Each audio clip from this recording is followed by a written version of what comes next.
Olá, tudo bem, gente? Fugindo um pouco de toda essa polêmica política, vamos pegar uma questãozinha de concurso? O assunto é a área de estilística, que considero ser uma sub-área da semântica, que é o estudo do significado dentro da gramática, que é uma área mais ampla, né? Retomando, gente, pela gramática tradicional, assim que nós vemos, né, de várias gramáticas, nós sempre vemos uma ordem mais ou menos padronizada, né? Nós vemos morfologia, sintaxe, fonologia, semântica. Então, a da figuras de linguagem meio que fica num apêndice chamado de estilística, que é o estudo, digamos, dos estilos dos autores, né?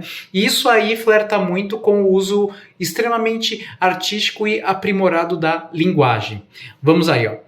Questão. Nos períodos abaixo, que figura de linguagem foi empregada? Aquela família procura um teto para morar. A palavra teto ali destacada. Leio Machado de Assis desde pequeno. Machado de Assis destacado. Então nós temos aí uma catacrese? Não. O que é catacrese? Por exemplo, nós falamos céu da boca, braço do sofá, pé da mesa, não é? Dente de alho. Então, a catacrese é isso. É um uso meio assim, digamos, improvisado de expressões pela falta de um termo mais, digamos, específico para nomear certas coisas do mundo. A palavra catacrese em grego, ela significa mau uso.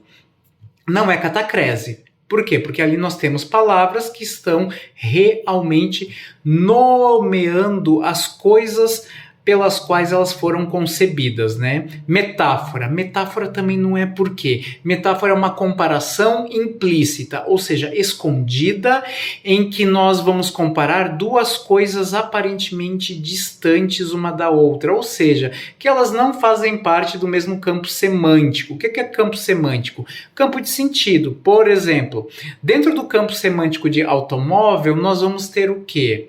Volante, banco, roda, todas essas palavras, assim, digamos que elas estão na mesma nuvem, estão relacionadas entre si semanticamente, em termos de sentido. Não é metáfora, por quê? Porque eu não estou ampliando o sentido dessas palavras, comparando-as com coisas aparentemente distantes. Exemplo de metáfora: seu coração de gelo. A palavra gelo aí, ela foi, digamos, transportada para designar alguma coisa sem sentimento, frio. Mas o frio não é no sentido padrão da palavra, né? Mas sim frio no sentido de ausência de calor humano, ausência de sentimento. A metáfora é isso. Você aproxima duas coisas aparentemente distantes. Comparação. Não é comparação por quê? Porque para nós estabelecermos uma comparação, nós precisamos de nexos comparativos, principalmente conjunções. Como? Ele é tão grande como um gigante. Esse como ele é comparativo. Comparação é isso, é algo escrachado, explícito. Metonímia. Isso, metonímia. Quando você fala aquela família procura um teto, a palavra teto aí está bem mais expressiva do que casa, moradia. Então a metonímia é o quê? Você troca uma palavra pela outra, sendo que entre elas há uma relação de proximidade semântica, ou seja, de contiguidade, ou seja, um conjunto de palavras que elas pertencem ao mesmo campo semântico, mesmo campo de sentido, porque teto, parede, piso, sala, cozinha, banheiro, todas elas estão no mesmo campo semântico da palavra casa ou moradia. Leio Machado de Assis. Não, eu não leio o próprio Machado.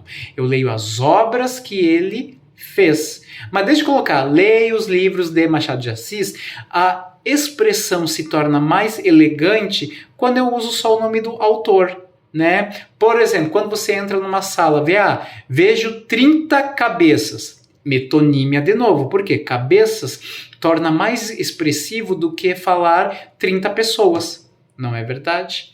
Então, metonímia é isso, troca de uma palavra pela outra, sendo que, entre elas, nós temos muita coisa relacionada entre si. Beijo!